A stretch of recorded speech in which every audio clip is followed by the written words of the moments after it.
Pattern आहे 250च्या range मध्ये jeans वरचे जीन्स वरचे आहे का? Yes. ओके, दो पॅटर्न. कुर्ती शॉर्ट कुर्ती पण आहे त्याच्यामध्ये साईज M2 XXL पर्यंत मिळेल. ओके, पॅटर्न डिझाईन भरपूर मिळतील. ठीक आहे, हा जीन्स वरचा क्रॉप मध्ये पण आहे, हा लॉंग मध्ये पण आहे. Long price same rate okay 250 250 ला. XXL साईज मिळेल, पॅटर्न भेटतील, कलर मिळेल, डिझाईन आहेत. M2 4XL. ओके,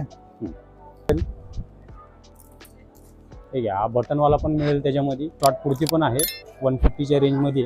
अशी 150 वाली रेंज आहे आपल्याकडे. ओके, 150 मध्ये. येस, ठीक आहे, हा कॉटन वाला आहे, हा 450चा आहे. ओके, कटवाली पण आहे, घेरवाली पण आहे. काश्मीरी वर्क मध्ये पाहिजे ही 350 पासून स्टार्टिंग आहे आपल्याकडे. मध्ये आहेत 250 मध्ये हो, आहे. ह्याच्यामध्ये सर्व 250 वाले. तर मित्रांनो, आपण मगाशी लेडीज टॉप वगैरे सगळे ड्रेस मटेरियल बघितले. इतर मानाचा गणपती आहे. मानाच्या गणपतीच्या समोर अगदी वॉक करून आले तर तुम्ही शबरी कलेक्शन तुम्हाला इथे समोर दिसेल. इथे आलात की तुम्हाला जे मी दाखवलंय सगळं तुम्हाला इथे भेटून जातील. Watching full video on my YouTube channel.